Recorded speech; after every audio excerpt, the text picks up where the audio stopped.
तो hello guys, मेरा नाम है प्रिंस और आप देख रहे हैं एनिमे समीक्षा। चलिए वीडियो को शुरू करते हैं। तो एपिसोड की स्टार्ट में हम एमालिया और हिबिकी को रोवेल टाउन में देखते हैं और फिर एमालिया हिबिकी को एक केप पहना देती है क्योंकि वो अपनी स्कूल ड्रेस में होता है। फिर वो हिबिकी से कहती है कि इस होर्न को सेल करने से जो पैसे आएंगे उनसे तुम अपने लिए कपड़े खरीद सकते हो। वो कहती है कि इससे हमें 200 गोल्ड तो मिल ही जाएगा, तो तुम अपने लिए वेपन और आर्मर भी ले पाओगे। फिर हिबिकी उससे पूछता है कि एक गोल्ड कॉइन की वैल्यू कितनी होती है। तुम देखते हैं कि उसे इतना भी नहीं पता। ये देखकर एमालिया शॉक हो जाती है। तो हिबिकी उससे कहता है कि मैं तो मजाक कर रहा था। और फिर वो ये बात स्टेटस सपोर्ट से पूछता है तो वो उसे बताती है कि एक गोल्ड कॉइन 10,000 येन के बराबर होता है। तो हम देखते हैं कि ये सुनकर वो शॉक हो जाता है। फिर अगले सीन में हम देखते हैं कि वो दोनों एक गिल्ड में आ जाते हैं और फिर दो आदमी एमालिया को देखकर उनसे कहती हैं कि फाइनली तुमने पार्टी बनाई ली है, लेकिन ये देखने से एडवेंचर नहीं लगता। क्या तुम कोई बेबी सिटिंग जॉब कर रही हो? तो एमालिया उससे कहती है कि भले ये दिखने में ऐसा है लेकिन ये एक अडल्ट है। तभी हम वहाँ पर एक दूसरी एडवेंचरिंग पार्टी को देखते हैं और उनका लीडर एमालिया से कहता है कि तो ये रुकी है। फिर वो उनसे कहता है कि ये लोग हमेशा बकवास करते रहते हैं तो इनको सीरियस मत लेना। और फिर वो हिबिकी को गुड लक बोलकर वहाँ से चले जाते हैं। फिर तभी एमालिया उसको बताती है कि इस एडवेंचरिंग पार्टी का नाम सिल्वर बैनर है। फिर एमालिया हिबिकी को उस रिसेप्शनिस्ट ज्वेल के पास लाती है और उससे कहती है कि मेरे पास एक आइटम है जो मैं सेल करना चाहती हूँ, तो क्या तुम हमें दूसरे रूम में ले जा सकती हो? तो हम देखते हैं कि ज्वेल उन दोनों को गिल्ड मास्टर के रूम में ले आती है और फिर हिबिकी देखता है कि गिल्ड मास्टर की बॉडी काफी ज्यादा अच्छी होती है और वह उससे इम्प्रेस हो जाता है। फिर गिल्ड मास्टर हिबिकी को बताता है कि मेरा नाम बाल्स डिलियार्ड है और मैं यहाँ का गिल्ड मास्टर हूँ। फिर हिबिकी भी उसको अपना नाम बताता है और फिर हिबिकी उससे कहता है कि मेरी बॉडी काफी ज्यादा छोटी है तो चाहे मैं कितना भी ट्रेन कर लूँ मेरी मसल्स नहीं बनती। तो वो उससे कहता है कि अगर तुम बल्कि दिखना चाहते हो तो तुम्हारी अपर बॉडी पर फोकस करना इफेक्टिव रहेगा। हम देखते हैं कि वो दोनों आपस में ही बात कर रहे होती हैं। तो इससे परेशान होकर ज्वेल और एमालिया दोनों उन दोनों पर अटैक कर देती है। और फिर अगले सीन में ज्वेल एमालिया से पूछती है कि तुम क्या सेल करने चाहती हो? तो फिर वो उन्हें वो हॉर्न दिखाती है और उसे देखकर गिल्ड मास्टर कहता है कि ये तो 3 साल पहले वाले हॉर्न से भी बड़ा हॉर्न है। फिर बाल्स एमालिया से कहता है कि इसके लिए 400 गोल्ड कैसे रहेंगे? तो ये सुनकर हिबिकी सोचता है कि जितना एमालिया ने सोचा था ये उससे 2 गुना प्राइस है, तो पक्का वो इससे खुश होगी। लेकिन तभी हम देखते हैं कि एमालिया उससे कहती है कि क्या तुम मुझे बेवकूफ समझते हो? और फिर तभी हम देखते हैं कि ये सुनकर हिबिकी शॉक हो जाता है और फिर एमालिया बोल से कहती है कि 3 साल पहले वाला हॉर्न 250 गोल्ड में सेल हुआ था और ये हॉर्न उस वाली से 3 गुना ज्यादा बड़ा है, तो इसके लिए हमें कम से कम 800 गोल्ड तो चाहिए ही। बाल्स उससे पूछता है कि 550 गोल्ड कैसे रहेंगे? तो फिर एमालिया 780 बोलती है। तो फिर गिल्ड मास्टर 600 बोलता है। तो फिर एमालिया 750 गोल्ड बोलती है। तो फिर बोल 680 बोलता है और कहता है कि हम इससे ज्यादा नहीं दे पाएंगे। तो फिर एमालिया उसे कहती है कि शायद कैपिटल वाली एडवेंचरस गिल्ड मुझे इसके लिए ज्यादा प्राइस दे पाएगी। तो हम देखते हैं कि इससे प्रेशर में आकर बोल्स उन्हें 700 गोल्ड देने के लिए कहता है। तो हम देखते हैं कि ये सुनकर एमालिया मान जाती है और वो काफी ज्यादा खुश हो जाती है। फिर ज्वेल गिल्ड मास्टर से कहती है कि हमारे बजट से काफी ज्यादा आगे बढ़ गया है, तो अब वो तुम्हारी सैलरी से काटा जाएगा। फिर हम देखते हैं कि एमालिया सोचकर काफी ज्यादा खुश हो रही होती है कि अब हिबिकी उससे पार्टी बनाने के लिए कहेगा। लेकिन तभी हम देखते हैं कि फिर से उसके कपड़े का बटन टूट जाता है। तो ये देखकर ज्वेल बाल्स और हिबिकी दोनों को रूम के बाहर भेज देती है। और फिर अगले सीन में हम देखते हैं कि वो स्टेटस सपोर्ट हिबिकी से कहती है कि तुम्हारी ट्यूटोरियल स्किल की लेवल अप रिक्वायरमेंट्स पूरी हो गई है। हिबिकी उससे पूछता है कि ट्यूटोरियल क्या है? तो वो हिबिकी को बताती है कि ये स्किल उन्हें दी जाती है जिनका सर्वाइवल रेट काफी ज्यादा कम होता है और इससे तुम्हें गॉड से हेल्प मिलती है ताकि तुम सर्वाइव करने के लिए जरूरी स्किल्स और नॉलेज को ले सको।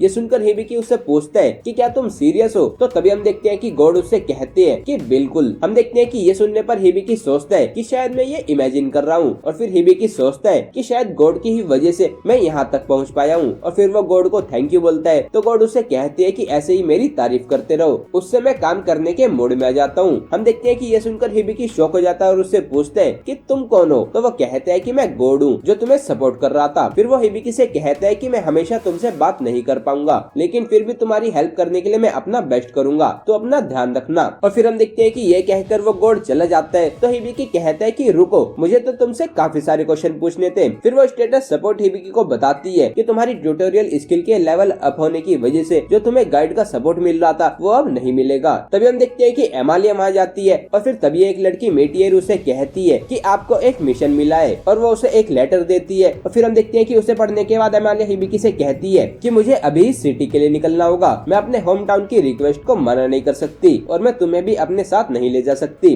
हम देखते हैं कि ये देखकर हिबिकी समझ जाता है कि एमालिया ही उसकी गाइड थी। और फिर हम इवेल को देखते हैं और वो कुछ ढूंढ रही होती है लेकिन वो उसको नहीं मिल रहा होता। फिर सीन चेंज होता है और एमालिया हिबिकी से पूछती है कि मेरे बिना तुम्हें कहीं कोई प्रॉब्लम तो तो नहीं होगी। तो वो कहता है कि तुम्हें मेरी चिंता करने की जरूरत नहीं है। फिर एमालिया कहती है कि मैंने ज्वेल से तुम पर नजर रखने के लिए बोला है, तो तुम्हें ज्यादा प्रॉब्लम नहीं होगी। फिर वो हिबिकी से पूछती है कि अब तुम क्या करोगे। तो वो कहता है कि अब मैं एक एडवेंचरर बनने के बारे में सोच रहा हूँ। तो एमालिया उससे कहती है कि अपना ध्यान रखना। फिर एक जगह पर पहुंचकर वो हिबिकी से कहती है कि तुम्हें इससे आगे आने की जरूरत नहीं है। और फिर वो कहती है कि अगर तुम चाहो तो तुम उस इन में सो सकते हो जहाँ पर मैं रह रही थी। तो फिर वो उसे एक मैप देकर कहती है कि स्माइलिंग गॉडेस इनमें जाकर तान्या के बारे में पूछना। तो वो कहता है कि ठीक है। फिर वो हिबिकी से कहती है कि अगर तुम कहीं दूर ट्रेवल करना चाहो तो तुम ज्वेल को बता देना और फिर मैं तुम्हारे साथ आ जाऊंगी। फिर हम देखते हैं कि हिबिकी उसे वो केव वापस देने के लिए कहता है। तो एमालिया उसको मना करते हुए कहती है कि इसे गिफ्ट समझकर रख लो। तो फिर हिबिकी उसे कहता है कि इसकी ज्यादा जरूरत तुम्हें है, बार बार तुम्हारे कपड़े का बटन टूट जाता है। हम देखते हैं कि ये सुनते ही एमालिया शर्माकर वहाँ से भाग जाती है और सोचती है कि विश्वास नहीं होता कि उसने वो देखा, और एक बार नहीं बल्कि 3 बार। फिर तभी हम देखते हैं कि वो भागते भागते एक लड़की से टकरा जाती है, जिससे वो लड़की नीचे गिर जाती है। तो एमालिया उसको सॉरी बोलती है और फिर तभी हम देखते हैं कि वहाँ पर एक गार्ड भी आ जाता है और एमालिया से पूछता है कि तुम इतनी जल्दी में क्यों हो। तो वो कहती है कि मुझे अर्जेंटली घर वापस जाना है। तभी हम देखते हैं कि वो लड़की इवेल होती है और फिर वो एमालिया से पूछती है कि क्या तुम एल्फ कंट्री की बात कर रही थी। तो वो कहती है कि सही कहा। हम देखते हैं कि ये सुनकर इवेल खुश हो जाती है और उससे कहती है कि क्या कोइंसिडेंस है, मैं भी वहीं जा रही हूँ। फिर अगले सीन में हिबिकी हमें बताता है कि एमालिया के जाने के बाद मैंने अपना सारा समय सोने में बिताया, और फिर वो हमें बताता है कि गॉड ने उस समय के बाद मुझसे कुछ नहीं कहा और मैंने गिल्ड से भी पूछा। फिर हम देखते हैं कि उसने ज्वेल से अनदर वर्ल्ड के बारे में पूछा था, लेकिन उसने हिबिकी को किसी और वर्ल्ड के बारे में बताया था। फिर हम देखते हैं कि वहाँ पर एक लड़की तान्या आती है और हिबिकी से कहती है कि आज सुबह तुम लंच के लिए नहीं आए तो मुझे तुम्हारी चिंता हो रही थी, क्या तुम ठीक हो। तो फिर हिबिकी हाँ बोलता है और फिर वो कहती है कि डिनर का टाइम हो गया है। तो हिबिकी कहता है कि ठीक है मैं अभी नीचे आता हूँ, और फिर हम देखते हैं कि तान्या वहाँ से चली जाती है। फिर हिबिकी सोचता है कि मुझे चिंता हो रही है कि मेरे पास सिर्फ उस होर्न के ही पैसे हैं, तो मुझे जल्दी से कोई काम ढूंढना होगा। फिर वो सोचता है कि आखिर मैं कर ही क्या सकता हूँ। तो फिर वो स्टेटस सपोर्ट उसे उसका स्टेटस दिखाने लगती है, लेकिन उसे उन नंबर्स को देखकर कुछ समझ नहीं आता। तो वो स्टेटस सपोर्ट उसे 1-on-1 फाइट करने के लिए मना करती है। फिर हम देखते हैं कि उसे कुछ नए टाइटल्स मिले होते हैं और उसे 2 न्यू स्किल मेडिकल बुक और कॉन्ट्रैक्ट भी मिली होती है। हिबिकी सोचता है कि मेडिकल बुक यूजफुल लगती है, तो स्टेटस सपोर्ट उसे बताती है कि मेडिकल बुक के पेजेस को पढ़कर तुम उसके कंटेंट के बारे में जान सकते हो, और अगर तुम हाई लेवल मेडिकल प्रोसीजर करना चाहते हो तो तुम्हें सभी पेजेस को पढ़ना चाहिए, लेकिन तुम बीच में नहीं रुक पाओगे और उसमें काफी टाइम भी लगेगा। लेकिन फिर हम देखते हैं कि वो उसे करने के लिए मान जाता है। तो हम देखते हैं कि उस मेडिकल बुक में से सभी नॉलेज हिबिकी के माइंड में जाने लगती है। फिर सीन चेंज होता है और हम देखते हैं कि एमालिया इवेल को बताती है कि हिबिकी में बिल्कुल भी कॉमन सेंस नहीं है, लेकिन फिर भी मैं उसको अकेला नहीं छोड़ सकती। ये सुनकर इवेल कहती है कि ये सुनने से ऐसा लगता है कि तुम्हें उससे प्यार हो गया है। तो वो कहती है कि ऐसा नहीं हो सकता। फिर हम उनके सामने एक मेड को देखते हैं और उसको देखकर एमालिया कहती है कि ये तो स्टीलिया है, और फिर वो जाकर उसको गले लगा लेती है और उससे कहती है कि मैंने तुम्हें बहुत मिस किया। फिर एमालिया इवेल को बताती है कि ये हमारी चीफ मेड स्टीलिया है, और फिर वो स्टीलिया को बताती है कि ये इवेल है, ये एक एडवेंचरर है। फिर इवेल स्टीलिया से कहती है कि हम एक ही पार्टी में हैं। तो हम देखते हैं कि ये सुनकर एमालिया खुश हो जाती है और हाँ बोलती है, लेकिन इससे स्टीलिया खुश नहीं होती। फिर हम कुछ दिनों बाद का सीन देखते हैं और अब हिबिकी की मेडिकल बुक की स्टडी कंप्लीट हो गई होती है, और फिर अगले सीन में हम उसे आर्मर शॉप में देखते हैं और उसने अपने लिए आर्मर ले लिया होता है, और फिर वो कहता है कि स्किल्स को एक्वायर करना काफी ज्यादा हार्ड है। तो स्टेटस सपोर्ट उसे बताती है कि डिफरेंट स्किल्स को एक्वायर करने के तरीके अलग अलग हो सकते हैं। तो फिर हिबिकी ये बताने के लिए स्टेटस सपोर्ट को थैंक यू बोलता है। फिर वो उससे कहता है कि स्टेटस सपोर्ट थोड़ा लंबा नाम है, तो क्या मैं तुम्हें सेपोचान बुला सकता हूँ। तो हम देखते हैं कि इसके लिए वो मान जाती है, और फिर अगले सीन में हम देखते हैं कि सिल्वर बैनर पार्टी गिल्ड में आती है, और हम देखते हैं कि उनके लीडर जेड की हालत काफी ज्यादा खराब होती है, और फिर उनको देखकर हिबिकी सोचता है कि ये तो वही लोग हैं जो मुझे उस दिन मिले थे। फिर जेड का साथी कहता है कि जेड ने और सिल्वर रूबी वुल्फ ने एक साथ एक दूसरे पर अटैक किया। फिर वो कहता है कि गिल्ड मास्टर ब्लीडिंग को रोक सकते हैं। तभी हम देखते हैं कि वो दोनों नीचे गिर जाती हैं, और फिर ज्वेल उन्हें बताती है कि बोल्स टाउन में नहीं है। फिर हिबिकी देखता है कि जेड का काफी ज्यादा खून बह रहा होता है, तो वो सोचता है कि शायद मैं अपनी मेडिकल बुक स्किल से उसकी हेल्प कर सकता हूँ, और फिर वो उन लोगों से कहता है कि क्या मैं इसको देख सकता हूँ, मेरे पास मेडिकल स्किल है तो शायद मैं कुछ कर सकता हूँ। तो फिर वो हिबिकी को उसको एग्जामिन करने देती है, और फिर सेपोचान हिबिकी को बताती है कि उसके शरीर में डेरिथ पॉइजन है और उससे ब्लीडिंग को रोकना मुश्किल हो जाएगा। फिर वो हिबिकी को बताती है कि तुम्हें उसके शरीर के पार्ट्स के साथ उसे पूरी तरह से हील करना होगा, तो तुम्हें हाइपर क्योर और परफेक्ट हील को यूज करना होगा, और उसके लिए तुम्हें 650 MP की जरूरत होगी। लेकिन फिर वो हमें बताती है कि हिबिकी के पास सिर्फ 56 MP होती है, और फिर हिबिकी उन सभी से पूछता है कि क्या यहाँ पर कोई हाइपर क्योर और परफेक्ट हील यूज कर सकता है। लेकिन फिर हम देखते हैं कि वो सभी उसको मना कर देते हैं, और फिर सेपोचान उसे उसे बताती है कि मैं रिकमेंड करती हूँ कि तुम टेक्निकल स्किल कॉन्ट्रैक्ट का यूज करो, उसका यूज करके तुम टेम्परेरी सपोर्टर से उनकी एमपी ले सकते हो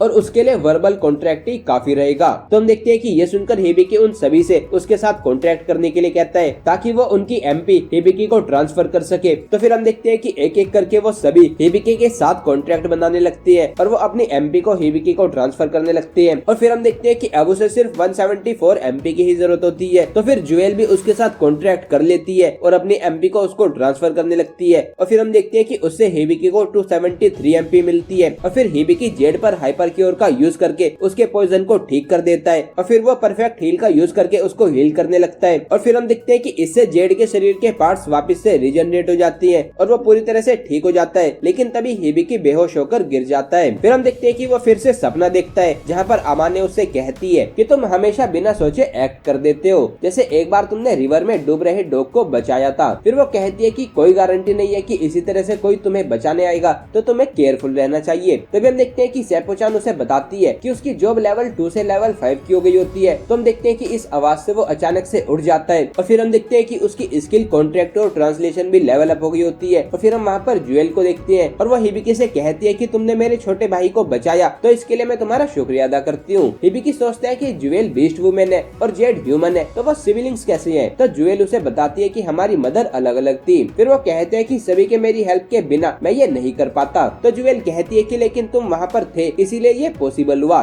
तो फिर हम देखते हैं कि ये सुनकर वो खुश हो जाता है। फिर वो हिबिकी से कहती है कि मैंने इस इंसिडेंट के लिए गैग ऑर्डर इशू कर दिया है ताकि इस बारे में किसी को भी पता न चले। हिबिकी पूछता है कि ऐसा क्यों? तो वो कहती है कि आज तक कोई भी हाइपर क्योर और परफेक्ट हील को यूज नहीं कर पाया है, तो अगर ये बात लोगों को पता चली तो पक्का कोई पैसों के लिए तुम्हें नुकसान पहुंचा सकता है। फिर वो कहती है कि अगर तुम्हारे साथ फ्रेंडली एडवेंचरर होंगे तो तुम सेफ रहोगे। हिबिकी कहता है कि पता नहीं मैं इस सिटी में कब तक रहूंगा और मैं अपनी प्रॉब्लम को दूसरों पर नहीं डाल सकता। फिर वो कहती है कि एक और तरीका है, तुम बॉडीगार्ड हायर कर सकते हो। तभी हम देखते हैं कि सीन चेंज हो जाता है और हम एक प्रिजन में एक छोटी लड़की और एक बीस्ट मैन को देखती है और वो बोलता है कि जो भी श्रेड्स के पास आया मैं उसको खत्म कर दूंगा। और फिर हम देखते हैं कि एपिसोड यहीं पर एंड हो जाता है। तो गाइस ये था episode 2 of the strongest job is apparently not a hero और a sage but an appraiser. अगर आपको ये वीडियो पसंद आई तो वीडियो को लाइक कीजिए, चैनल को सब्सक्राइब कीजिए, प्रेस कीजिए बेल आइकन को। मैं मिलता हूँ आपसे नेक्स्ट वीडियो में। Thank you.